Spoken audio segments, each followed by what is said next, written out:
Ya, hari ini kita akan belajar tentang Yefta. Saudara, walaupun cuma ditulis di 2 pasal di dalam kitab Hakim-Hakim, tapi kita akan belajar beberapa hal penting. Bahkan ada hal yang tragis yang kita akan lihat dalam hidup Yefta. Nah, saudara, inilah kejujuran Tuhan, ya. Inilah kejujuran Tuhan di dalam hidup kita. Jadi semua yang tertulis dalam Alkitab itu enggak cuma tentang yang baik, yang bagus, yang indah, enggak. Aduh, kalau kita baca betul-betul penuh dengan kontroversi, penuh dengan pertentangan di pikiran kita. Kenapa kok Tuhan bisa begitu? Nah, kalau ada di antara saudara pernah bertanya-tanya waktu baca Alkitab dan menemukan hal-hal yang rasanya ngeri, kadang-kadang menjijikkan, kadang-kadang aneh, dan hal-hal sepertinya negatif. Hari ini kita ketemu jawaban. Semua yang tertulis, Tuhan ingin kita belajar. Apa yang jelek terjadi dengan saudara kita di dalam kitab suci ini, artinya kita jangan mengikuti. Tapi yang positif, yang indah, yang menyenangkan, ayo kita lakukan itu. Nah, itulah hebatnya kitab suci kita jujur. Terima kasih Bapak untuk mengajarkan kepada kami semua hal-hal yang sering kami alami dalam hidup ini. Puji Tuhan. Yefta. Saudara nanti akan kagum melihat bagaimana Papa berurusan dengan seorang yang latar belakangnya sangat jelek. Saya ulangi, nanti kita akan kagum menemukan hidup Yefta, seorang yang latar belakangnya sangat jelek. Tapi ketika dia jumpa Tuhan, hidupnya berubah. Dan dia bisa jadi alat Tuhan yang luar biasa. Lalu hal lain yang kita pelajari. Ayo kita sharingkan. Ayo kita saksikan. Kepada saudara-saudara kita yang lain, rekan-rekan kita yang lain. Tentang kegagalan, keberhasilan dari saudara-saudara kita itu. Sehingga semua orang pun boleh belajar. Oh, terima kasih Bapak untuk kesempatan yang luar biasa ini. Baik, mari kita baca Hakim-Hakim pasal 11. Hakim-Hakim pasal 11. Kita melihat latar belakang Yefta. Ya, sayang, saya pun ada pertanyaan. Tidak disebutkan, tidak ditulis oleh penulis kitab Hakim-Hakim ini bagaimana Yefta itu berjumpa dengan Tuhan. Itu enggak ditulis, ya. Oke, Hakim-Hakim 11 mulai ayat 1. Adapun Yefta, orang Gilead itu adalah seorang pahlawan hebat yang gagah perkasa, luar biasa. Tetapi, nah, ini backgroundnya Yefta. Tetapi ia anak seorang perempuan sundal. Pelacur. Ayah Yefta ialah Gilead. Juga istri Gilead melahirkan anak-anak lelaki baginya. Setelah besar, anak-anak istrinya itu, maka mereka mengusir Yefta. Katanya kepada Yefta, engkau tidak mendapat milik pusaka dalam keluarga kami, sebab engkau anak dari perempuan lain. Saudara, tidak ada seorang pun anak yang minta dilahirkan. Nggak ada. Semua karena Tuhan. Nah, ini masih jadi pertanyaan dari banyak orang sampai hari ini. Pertanyaannya begini. Ya, kalau memang tahu Dia itu pelacur, maaf, perempuan Sunda. Ya kenapa Tuhan jadikan, maaf ya, ketika ayah Yefta melakukan perjinan itu, ya kan Tuhan berkuasa. Kenapa enggak jadi aja pembunuhan itu?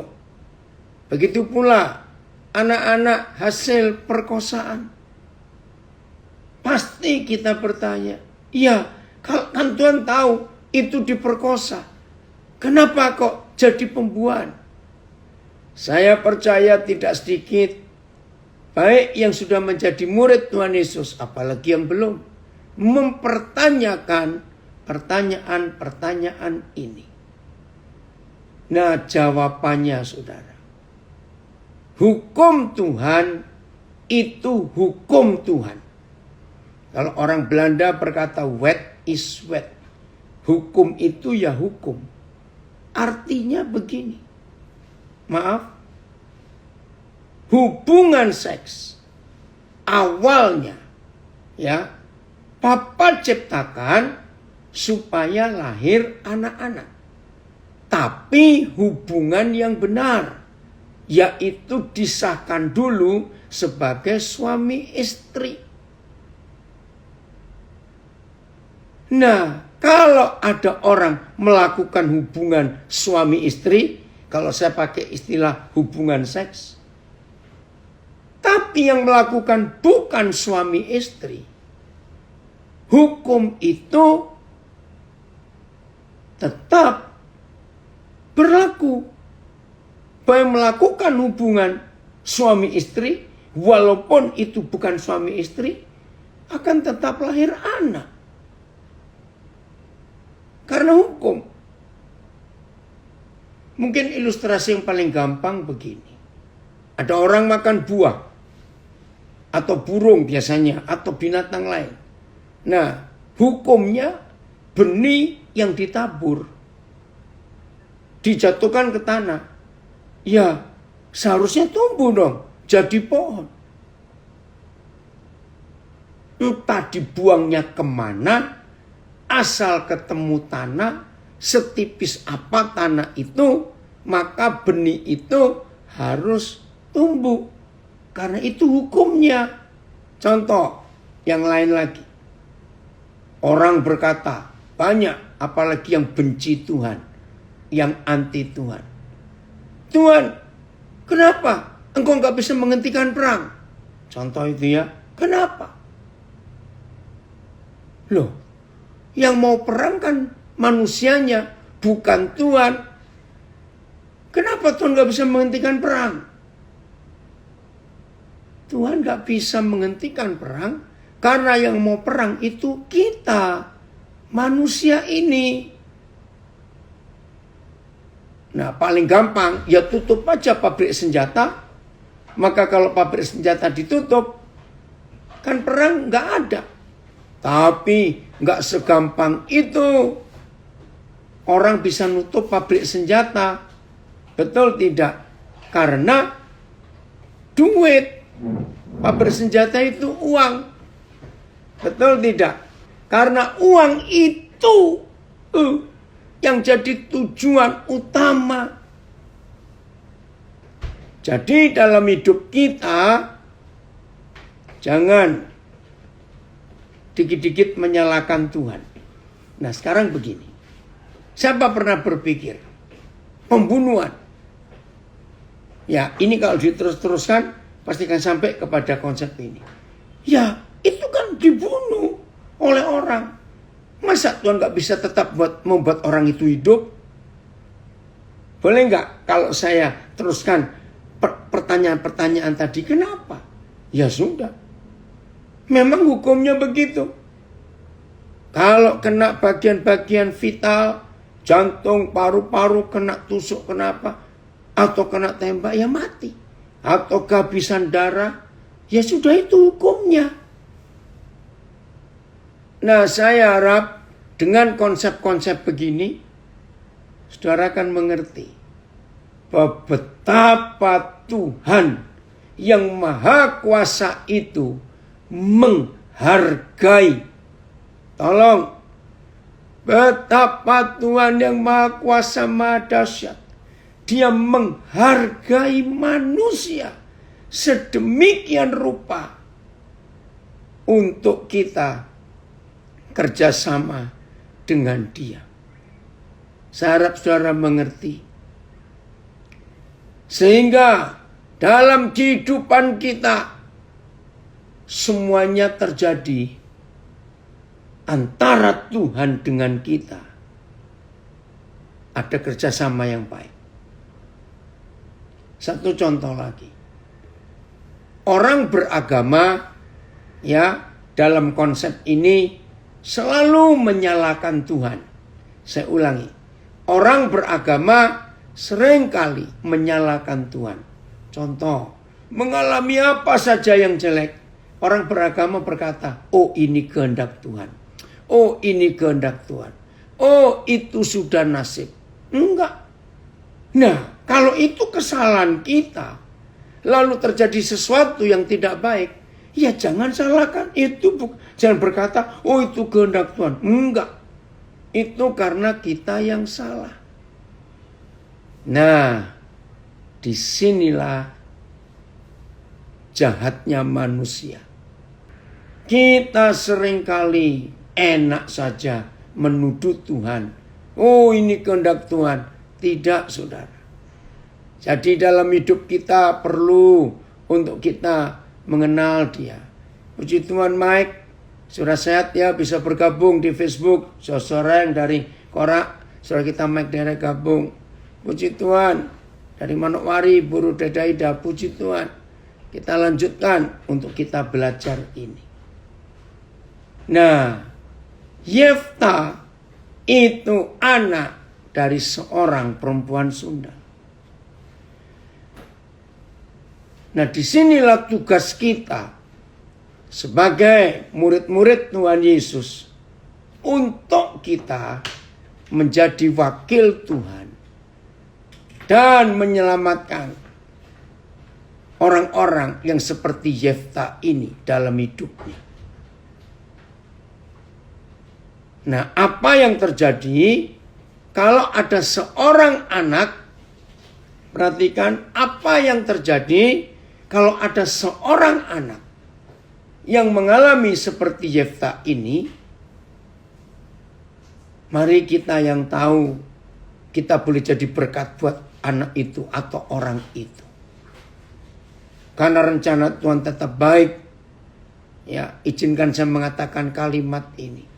Walaupun itu anak, maaf, seorang pelacur. Walaupun itu anak hasil perkosaan, mereka nggak salah.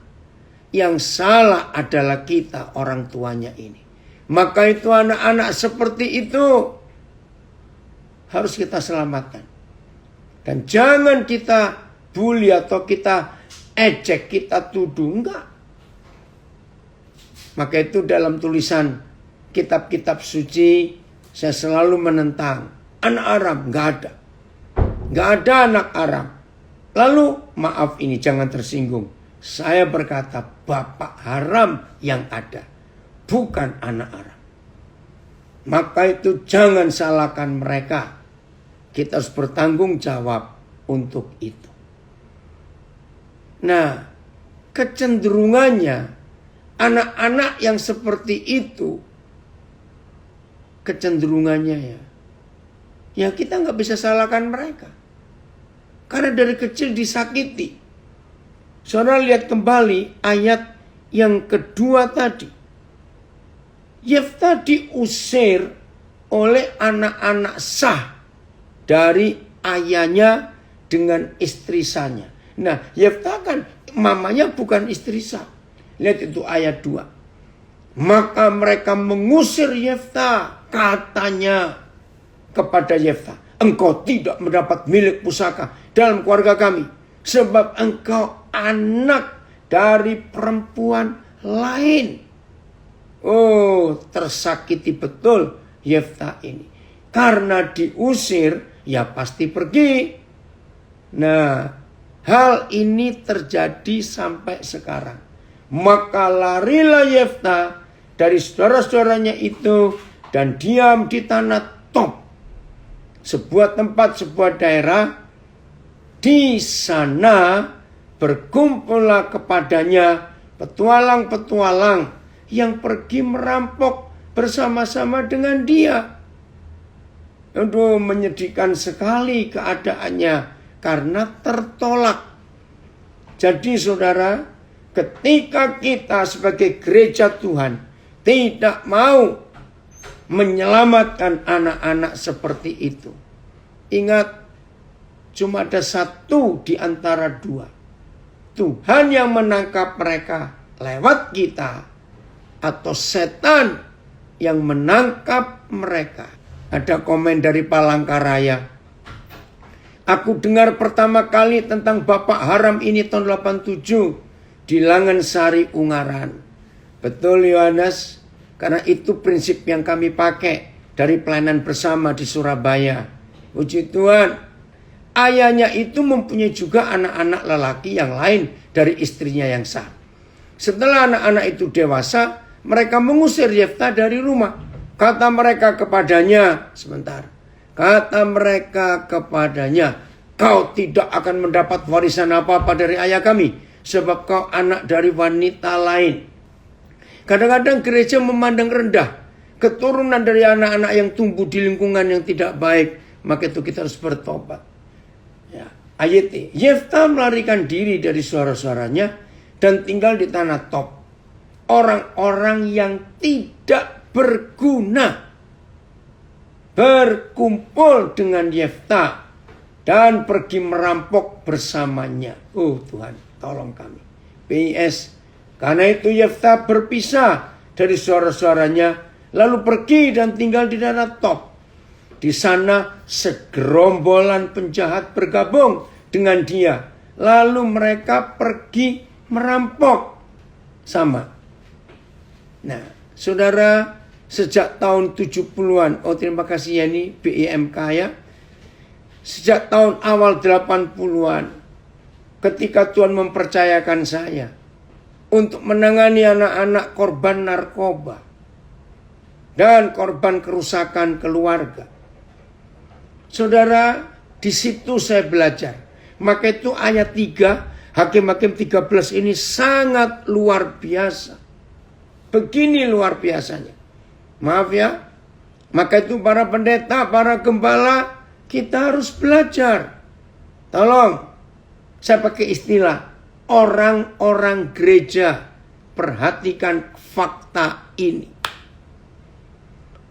Setelah saya sering berkumpul, tinggal bersama dengan mereka yang mantan orang-orang jahat, bahkan masih ada yang pemakai juga, maka saya menemukan fakta ini. Maka itu ada Hakim-Hakim 11 ayat 3. Dengarkan. Ternyata saudara, kelompok-kelompok narkoba itu jauh lebih mudah, lebih bisa menerima orang-orang yang senasib dengan mereka tanpa mempertanyakan, kamu sakit apa? Sudah kena HIV atau belum? Kamu itu pengguna apa? Jenis apa? Jenis apa? Enggak ditanya, saudara. Begitu di antara mereka datang satu orang baru yang mereka pun enggak kenal. Itu yang saya kagum. Langsung mereka terima. Maaf, tanpa ngisi formulir. Kita harus jujur. Coba kalau mau masuk satu gereja, ini rasanya di screening dulu. Ngerti kata di screening? Diperiksa dulu. Terus suruh ngisi form. Dari mana? Ini itu semuanya. Maka itu kesimpulan saya.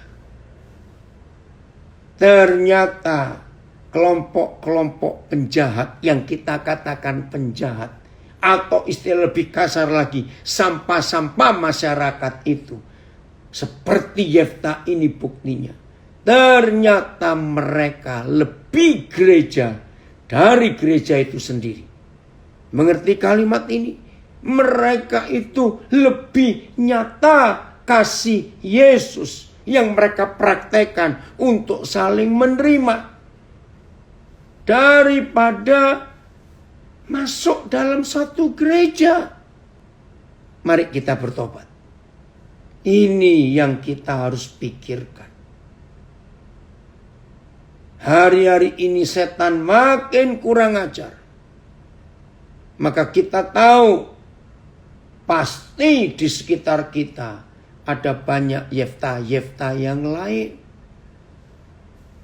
Ini anak saya dari Klaten, betul. Anak-anak pang yang di jalanan ada komunitasnya. Mereka bisa saling menerima. Nah, saudara, ayo kita perhatikan itu ya. Dan kembali ke Hakim-Hakim 11 ayat yang keempat. Ini terjemahan IMB Indonesia. Saya bacakan dari Mike. Maka Yefta lari dari hadapan saudara-saudaranya itu dan diam di tanah Top. Di sana orang-orang Dursilah berkumpul kepada Yefta dan mereka pergi keluar bersama dengannya. Beberapa waktu kemudian, nah sayang di sini tidak dituliskan bagaimana Yefta bertemu Tuhan lalu hidupnya berubah. Sayang, terputus. Beberapa waktu kemudian Bani Amon berperang melawan orang Israel.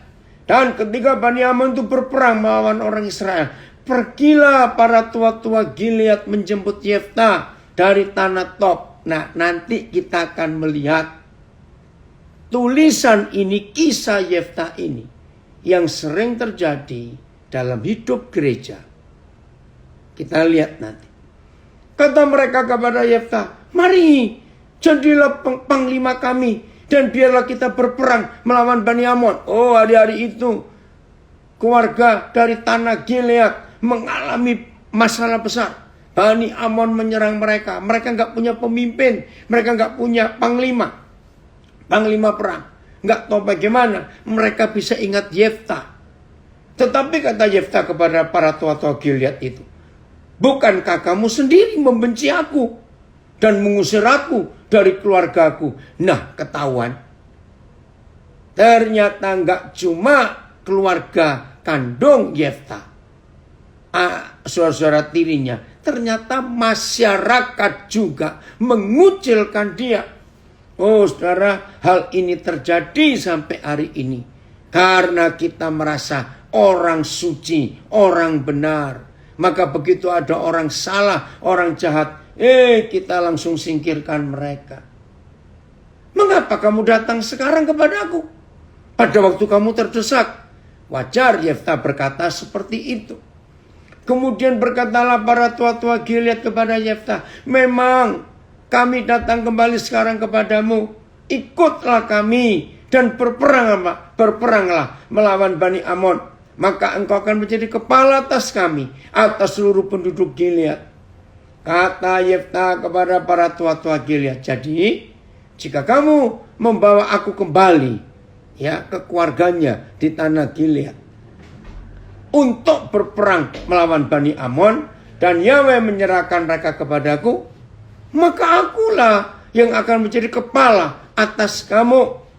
Lalu kata para tua-tua Gilead kepada Yefta, demi Yahweh yang mendengarkannya sebagai saksi antara kita, kami akan berbuat seperti katamu itu. Maka Yefta ikut dengan para tua-tua Gilead. Lalu bangsa itu mengangkat dia menjadi kepala dan panglima mereka. Tetapi Yefta membawa seluruh perkaranya itu ke hadapan Yahweh di Mizpah. Nah, jadi sampai di situ kisah ini menarik sekali, bukan? Puji Tuhan, orang-orang Gilead rendah hati mau bertobat. Yang dulu nggak suka mengusir Yefta, sekarang Yefta jadi orang hebat. Nah, ayat 12 sampai ayat yang ke-28 saya nggak ulas panjang, tapi nanti saudara baca. Jadi suatu saat ada masalah antara beberapa suku yang di luar Israel itu. ternyata pernah terjadi berapa waktu sebelumnya ada kesalahan dalam mereka memutuskan untuk perbatasan wilayah mereka. Nah, di sini nanti kita melihat Yefta itu orang yang diberi hikmat oleh Tuhan. Sehingga masalah yang sudah sekian lama, nggak ditulis berapa lama masalah itu terjadi. Tapi Yefta dengan hikmat Tuhan bisa memecahkan masalah itu. Coba lihat ayat 27. Ayat 27. Jadi aku tidak bersalah terhadap engkau, tetapi engkau berbuat jahat terhadap aku dengan berperang melawan aku. Yahweh hakim itu. Dialah yang menjadi hakim pada hari ini antara orang Israel dan Bani Amon. Tetapi Raja Bani Amon tidak mendengarkan perkataan disampaikan kepadanya oleh utusan-utusan Yefta. Tapi masalah itu selesai. Wah, ini hikmat Tuhan yang luar biasa. Dari peristiwa ini kita melihat sejelek apapun, sehancur apapun masa lalu seseorang, begitu bertemu dengan Tuhan, hidupnya pasti berubah. Lalu Tuhan merubah hidup orang itu dan menjadi pemimpin yang luar biasa. Ini pemakaian Tuhan dalam hidup Yefta yang luar biasa. Belum selesai. Oh, setelah begitu lama, saudara, ayat 29 sampai ayat yang ke-40. Ada kisah lagi yang menyedihkan. Nah, ini yang kita bertanya-tanya, kok bisa begitu? Maka itu masa lalu kita harus total disembuhkan Tuhan. Total. Nasar Yefta judulnya. Lalu roh Yahweh menghinggapi Yefta. Ia berjalan melalui daerah Gilead, ya, dan daerah Manasye. Kemudian melalui Mispa di Gilead. Dan dari Mispa di Gilead, ia berjalan terus ke daerah Bani Amon. Lalu bernasarlah Yefta kepada Yahweh, katanya, jika engkau sungguh-sungguh menyerahkan Bani Amon itu ke dalam tanganku, maka apa yang keluar dari pintu rumahku untuk menemui aku pada waktu aku kembali dengan selamat dari Bani Amon, itu akan menjadi kepunyaan Tuhan, dan aku akan mempersembahkannya sebagai korban bakaran. Aduh, ini tragis sekali. Nah, saudara, kita belajar begini. Hati-hati. Kalau kita berbicara di hadapan Tuhan, kita harus hati-hati. Ya, lah nggak tahu motivasi apa Yefta ini.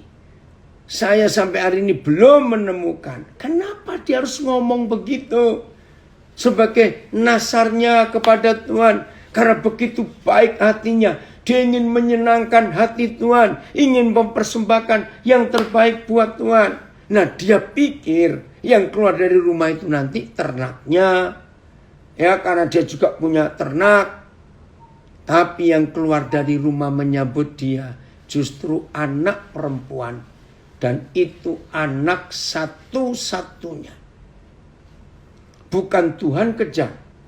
Jangan menuduh Tuhan kejam. Tidak. Karena inilah hukum itu hukum. Masih ingat dalam Injil Matius, Tuhan Yesus mengajarkan kepada kita, kalau ya katakan ya, kalau tidak katakan tidak.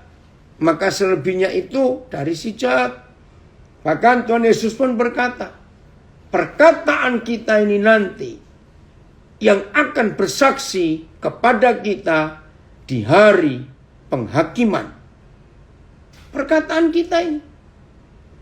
Maka itu di pengadilan, saudara. Ingat kalau zaman dulu sebelum ada laptop, sebelum ada alat-alat canggih, saudara, maka kata steno, tahu kata steno?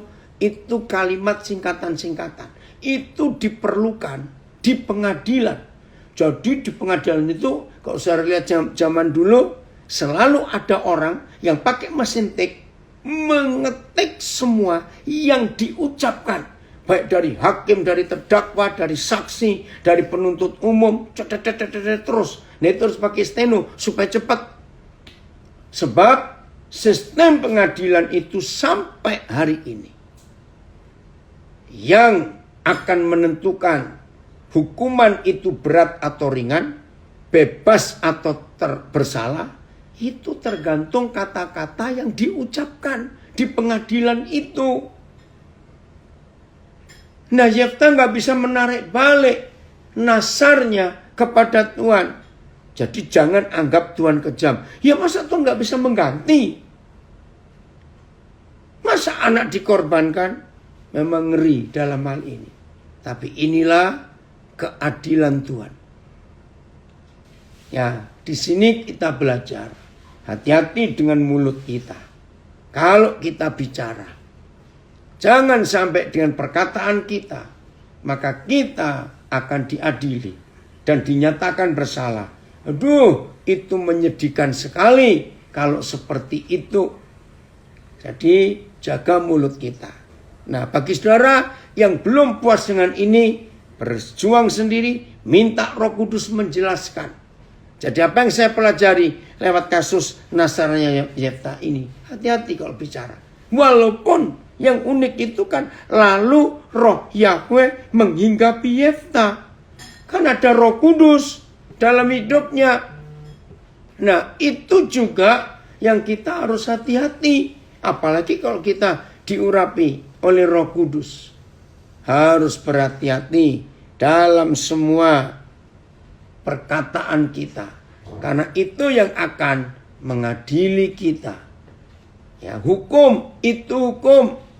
Maka itu jangan kita salah bicara dalam hal ini. Harus berhati-hati.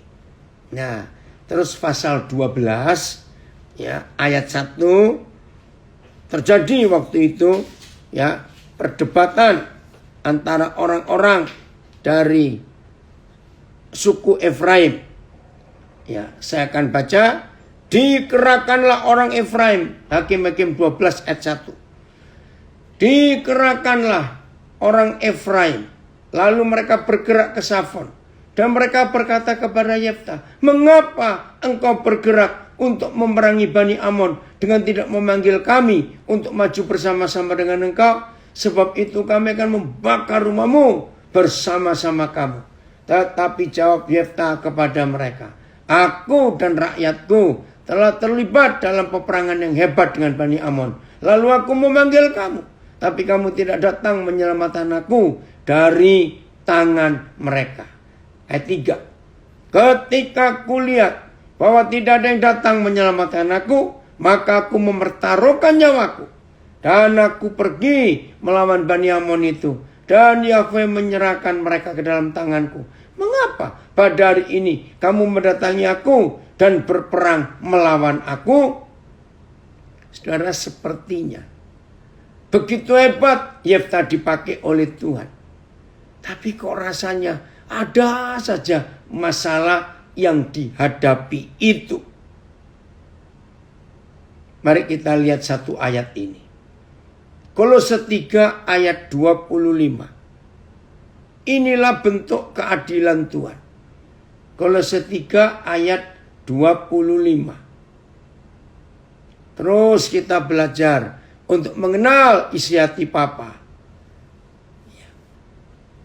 Barang siapa berbuat kesalahan, ia akan menanggung kesalahannya itu. Karena Tuhan tidak memandang orang. Sebab orang yang berbuat salah akan menerima balasan atas kesalahan yang dilakukannya. Dan tidak ada yang dikecualikan. Nah, itu adilnya Tuhan. Karena orang yang berbuat salah akan menanggung kesalahan yang diperbuatnya itu. Dan tiadalah orang dibedakan atas rupanya. Dan siapapun yang berbuat salah akan menanggung kesalahan-kesalahannya itu. Karena Tuhan tidak memandang muka. Dan siapa yang berbuat salah dia akan menerima apa yang dia perbuat. Dan tidak ada pengistimewaan. Yang lain sama. Saudara, inilah kebenaran itu. Maaf, ini saya cuma meraba. Saya nggak berani berkata ini pasti. Ingat tadi Yefta, waktu diusir dari rumah ayahnya, dia berkumpul dengan para perampok dan pergi merampok.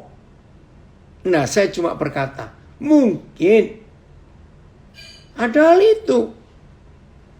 Karena peristiwa Kejadian 3, kalau saudara masih ingat, ketika Kain membunuh Habel, maka ada firman, darah adikmu itu berseru sampai ke surga. Darah adikmu itu. Nah, jadi saudara, kalau kita buat benar, ya pasti buahnya benar. Kalau kita buat salah, ya pasti buahnya salah.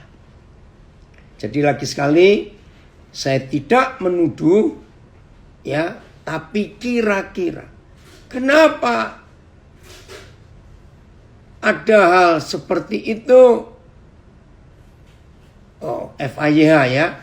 Jadi, Kolose 3:25. Jadi, jika saudara tidak berusaha dengan sebaik-baiknya, makasih ya Pak Gus memberikan terjemahan ini. Sebentar.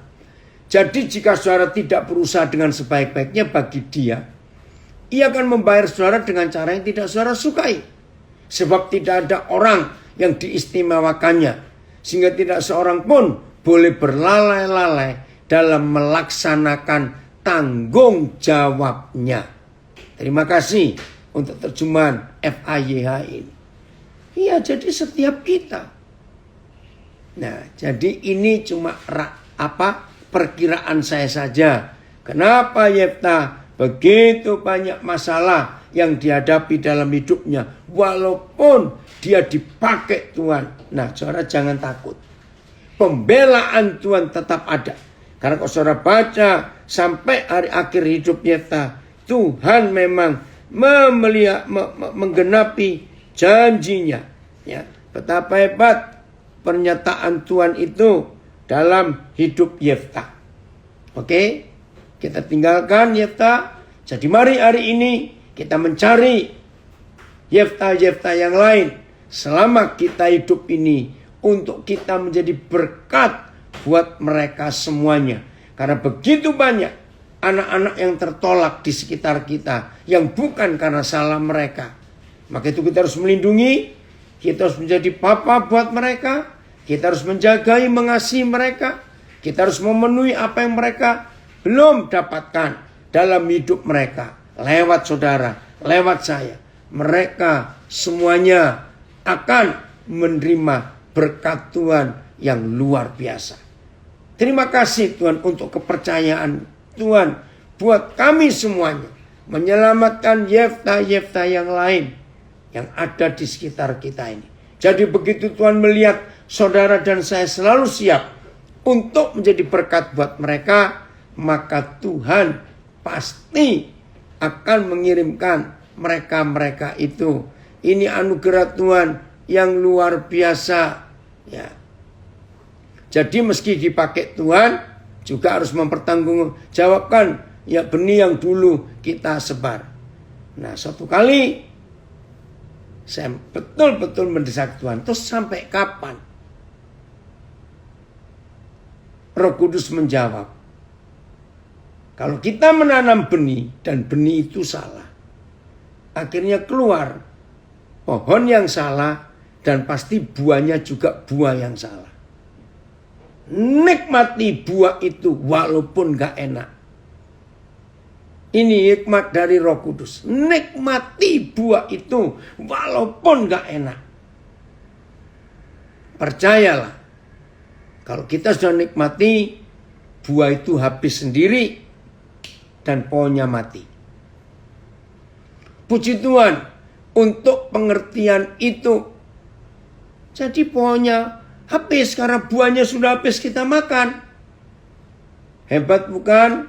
Untuk itu, maka itu mulai hari ini saudara, jangan main-main dengan hukum Tuhan. Kita harus mentaati betul-betul.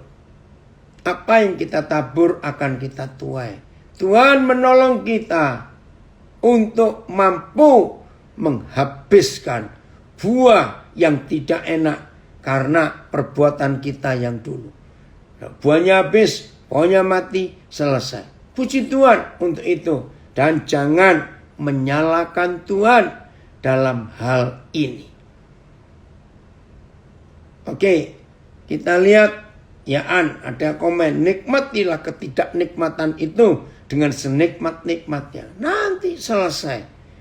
Rencana Tuhan gak pernah gagal dalam hidup kita masing-masing. Asal kita tetap taat melakukan apa yang Tuhan perintahkan kepada kita. Kita buka kitab Ratapan pasal yang keempat. Begitu banyak. Oke Yudi, guten Tag. Ini saudara saya yang kenal di Jerman tahun 83 yang lalu. Baik, Ratapan 4. Saudara lihat judulnya aja mengerikan. Sengsara Sion yang dahsyat. Wih, sudah mendengar kata sengsara saja kita ngeri. Ini dahsyat lagi. Ya, kita lihat bagaimana Tuhan bekerja dalam kehidupan setiap kita. Ratapan 4 ayat 1. Ini meratap. Sungguh pudar emas itu. Emas murni itu berubah. Batu-batu suci itu terbuang di pojok tiap jalan. Siapa mereka? Anak-anak Sion yang berharga, yang setimbang nilainya dengan emas tua. Sungguh mereka dianggap belanga-belanga tanah, buatan tangan tukang periuk. Ngeri sekali. Betul Senta. Kalau kita bisa menikmati buah yang tidak enak karena kesalahan kita, nanti pohonnya mati. Puji Tuhan Riko kamu hadir. Nah, anak-anak Sion yang nilainya setimbang dengan emas murni, emas tua, yang berharga. Ternyata mereka merosot keadaannya, value-nya menjadi bejana, belanga-belanga tanah, buatan tangan tukang periuk. Aduh, menyedihkan sekali keadaan mereka seperti itu. Nah saudara, anak-anak itu ada di sekitar kita, yang terbuang di pojok tiap jalan. Aduh, kasihan sekali. Kenapa mereka ada di jalan-jalan? Yaitu tadi, karena orang tua mereka tidak bisa menyiapkan surga, menyediakan surga. Orang tua mereka tidak menyiapkan yang anak-anak itu butuhkan. Maka dengan sendirinya anak-anak itu keluar rumah seperti Yefta tadi. Dan mereka ada di pojok-pojok tiap jalan. Tuhan ampunilah kami. Terjemahan FAYH. Emas yang terindah kini telah kehilangan kemilaunya. Karena dinding-dinding bait Tuhan yang berlapis emas telah berserakan di jalan-jalan. Anak-anak muda Sion yang menjadi puncak kebanggaan dan senilai dengan emas tua yang murni telah diperlakukan seperti barang-barang dari tanah liat yang tidak berharga. Mulai hari ini, kalau saudara menemukan keadaan ini, bawa pulang. Karena mereka itu mulia. Bagi saudara yang bertanya, mengapa salah satu hobi saya yang paling banyak saya kerjakan, yaitu ngumpulin Maaf, saya pakai kalimat ini. Anak-anak rusak, orang-orang rusak. Kenapa? Ya gara-gara ayat ini, gara-gara belajar dari hidup Yefta. Ternyata anak-anak yang rusak itu, kalau mereka dapat perhatian, dapat kasih sayang, hidupnya bisa dipulihkan dan diubahkan jadi hebat kembali. Dan ini ayat yang saya gunakan untuk melakukan firman Tuhan itu. Jadi saudara, begitu banyaknya batu-batu suci itu yang tercecer di pojok tiap jalan. Itu tugas kita untuk mencari mereka. Betul, ada komen. Seperti Raja Daud juga menampung orang di gua Adulam. Iya, 400 orang. Nanti saudara cari ayatnya. Orang yang sakit hati, orang yang dikejar hutang, orang yang ngalami masalah-masalah begitu banyak. Daud, lihat ayat 3. Ratapan 4 tadi. Nah ini loh cara Tuhan membandingkan kita manusia. Itu kok nggak enak sekali. Serigala pun memberikan teteknya dan menyusui anak-anaknya. Tetapi putri bangsaku telah menjadi kejam seperti burung unta di padang pasir. Aduh, sadis sekali. Manusia dibandingkan dengan serigala, saudara. Nah, saya belajar. Serigala itu bukan binatang buas. Kalau binatang buas itu singa, harimau, buaya, itu binatang buas. Tapi serigala ini binatang sadis. Loh, apa bedanya? Binatang buas dan binatang sadis. Ternyata binatang buas itu masih lebih berbaik hati, istilah saya, daripada binatang sadis. Binatang buas itu kalau menerkam mangsa, lihat aja di film-film tentang dunia mereka. Singa, harimau, buaya, kalau menerkam mereka rata-rata langsung leher dari mangsanya. Langsung mati, nggak lama. Tapi kalau serigala, tidak. Aduh, mereka nyeksa dulu. Maka itu dilempar. Ya, macam-macam lah. Cara pernah lihat film itu. Nah, bayangkan. Makin mangsanya menderita, serigala itu makin puas. Jadi kalau serigala dapat mangsa, nggak dimatikan dulu. Ngeri sekali. Tapi Papa di sorga membandingkan manusia itu dengan serigala. Dan itu fakta. Serigala pun bisa mau menyusui anaknya. Padahal mereka binatang sadis. Tapi anak manusia. Tapi manusia ini kejam. Saudara lihat. Anak-anak yang bayi-bayi yang dibuang, bayi-bayi yang dibunuh baru lahir karena orang tuanya tidak mengendaki. Aduh, menyedihkan sekali. Ternyata manusia lebih sadis daripada serigala. Ngeri nggak itu, saudara? Maka itu semua kita yang bisa menikmati hidup dengan benar seperti ini. Jangan sia-siakan anugerah Tuhan itu dalam hidup kita. Jangan sia-siakan. Tuhan kita luar biasa.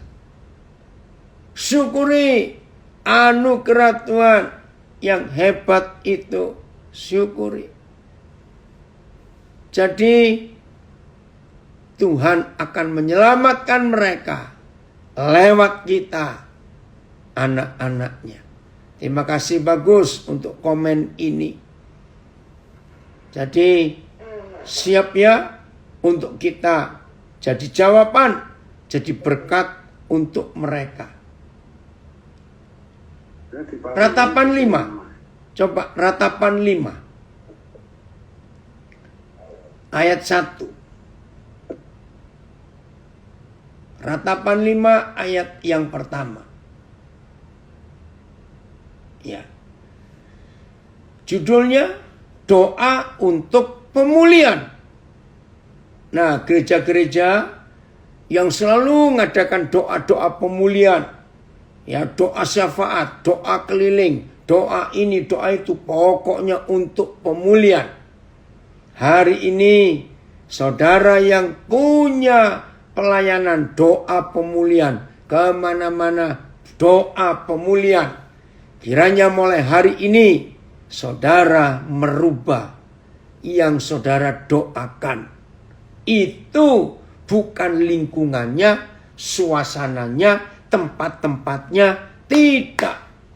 Lalu apanya? Nah, ratapan 5 ini memberitahukan kita doa untuk pemulihan bukan doa teriak-teriak, doa pakai kencorotan anggur perjamuan, minyak urapan, lalu pakai bendera-bendera, tidak.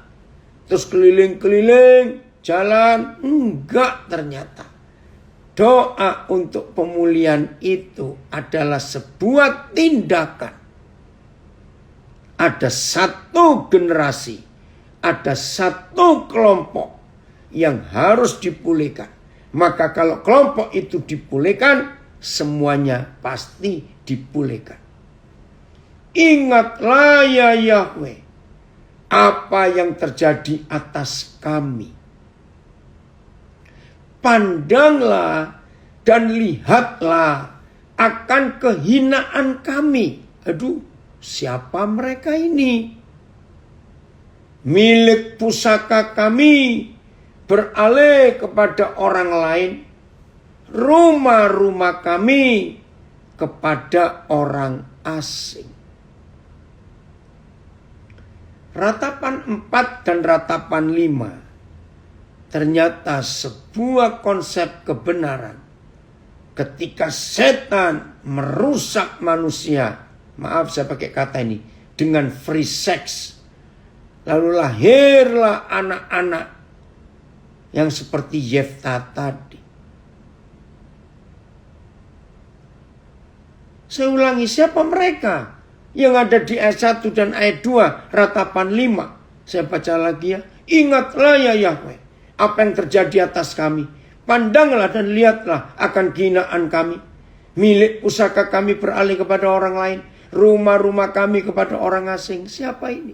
Sampai rumah saja mereka enggak punya. Orang asing mengambil milik pusaka mereka.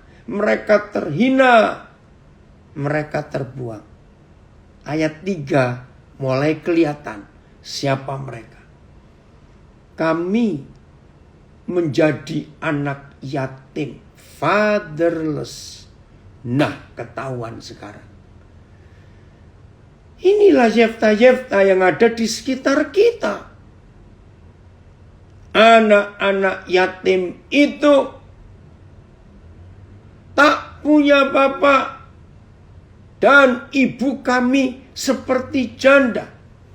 Coba lihat berapa terjemahan ayat 3 ini. Karena kata seperti janda itu pertama kali saya belajar mengganggu pikiran saya itu. Sungguh-sungguh. Sudah janda kok pakai seperti itu, kenapa? Ayat kami menjadi yatim, tidak mempunyai ayah, dan ibu kami seperti janda. Oh, sama juga. Terjemahan lama. Bahwa kami ini anak piatu yang tiada berbapak.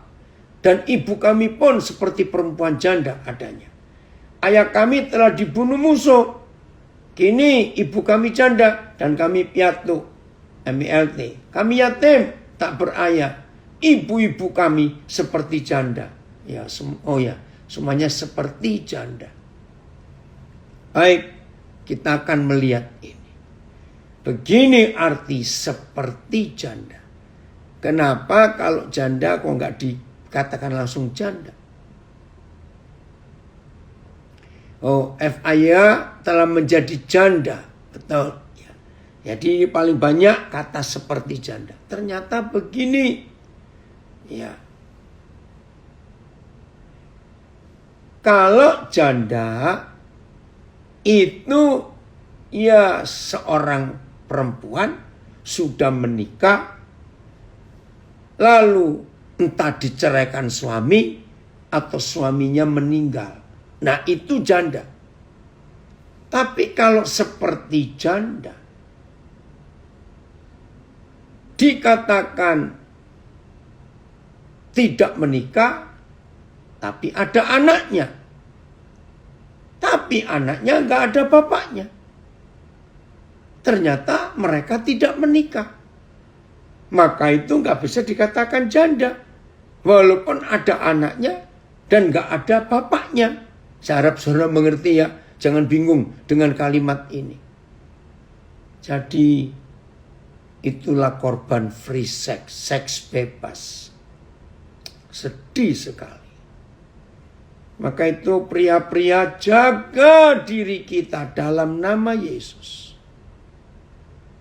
Jangan kita jadi berbuat jahat. Membuat banyak perempuan seperti janda. Dan membuat banyak anak yang gak punya apa-apa. Jadi seperti janda bukan cuma tidak punya suami. Ya tidak pernah menikah. Kalau menikah sah, ya suami diceraikan suami atau suami meninggal, itulah janda. Tapi ini seperti. Maka itu anak-anak itu mengalami penderitaan. Aduh, lanjut ayat 7 ya, ratapan 5. Karena waktunya. Bapak-bapak kami berbuat dosa. Mereka tidak ada lagi. Dan kami yang menanggung kedurjanaan mereka. Betul ya nih. Pria haram. Ini dari Sydney Comment. Bapak-bapak kami berbuat dosa. Mereka tidak ada lagi. Kami yang menanggung kedurjanaan mereka. Durjana itu bahasa Melayu. Kalau saya pakai istilah Jawa, buwejat gitu loh. Aduh. AYT. Nenek moyang kami berbuat dosa dan sudah tiada lagi. Dan kami menanggung kesalahan-kesalahan mereka. Nenek moyang ya. Bahwa segala bapak kami sudah berbuat dosa. Sekarang mereka itu tiada lagi. Maka kami ini menanggung segala kesalahannya.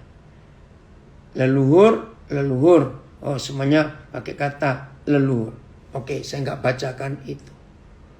Jadi saudara, awas kita para pria, hiduplah dalam kebenaran. Jangan kita menciptakan anak-anak yang gak berbapak. Dan jangan kita menciptakan wanita-wanita yang seperti janda. Dan mari gereja, kita mengambil keputusan hari ini. Untuk menyelamatkan Yefta. Untuk menyelamatkan anak-anak yang tak berbapak, fatherless. Inilah Tuhan yang luar biasa. Mazmur 68 ayat 6. Bapa bagi anak yatim dan pelindung bagi para janda. Itulah Tuhan di kediamannya yang kudus. Haleluya. Ayah bagi anak-anak yatim, pembela bagi para janda. Adalah Tuhan di tempat tinggalnya yang kudus. Ialah bapa segala anak piatu dan hakim segala perempuan janda, yaitu Tuhan dalam kedudukannya yang suci. Tuhan yang tinggal di rumahnya yang suci adalah bapa anak yatim dan pembela para janda. Tuhan di kediamannya yang kudus adalah bapa bagi anak yatim dan pembela bagi janda-janda. Bapa bagi anak-anak yatim dan pembela bagi para janda adalah Tuhan di tempat kediamannya yang suci. Puji Tuhan. Ya Riko, puji Tuhan untuk itu. Maka itu kita harus menjadi gereja yang benar. Kalau Bapa yang di surga, itu Bapa bagi semua anak yatim, anak yang gak punya papa. Dan kita ini wakilnya. Maka dia juga menjadi pelindung bagi para janda. Betapa indahnya dunia kalau gereja, yaitu saudara dan saya, melakukan kebenaran ini. Oh, luar biasa. Maka kita percaya gak ada kejahatan lagi di dunia ini. Mari mulai hari ini semua kita yang mendengar firman ini menjadi jawaban buat Yefta-Yefta yang ada di sekitar kita. Untuk mereka menemukan Bapa yang baik itu. Terima kasih Bapa untuk kepercayaanmu sebagai murid-muridmu, sebagai anak-anak Bapa di surga. Terima kasih. Kita menjadi jawaban buat dunia yang sedang rusak dan kacau ini. Tuhan Yesus memberkati kita semua dan kita menjadi pelakunya. Puji Tuhan.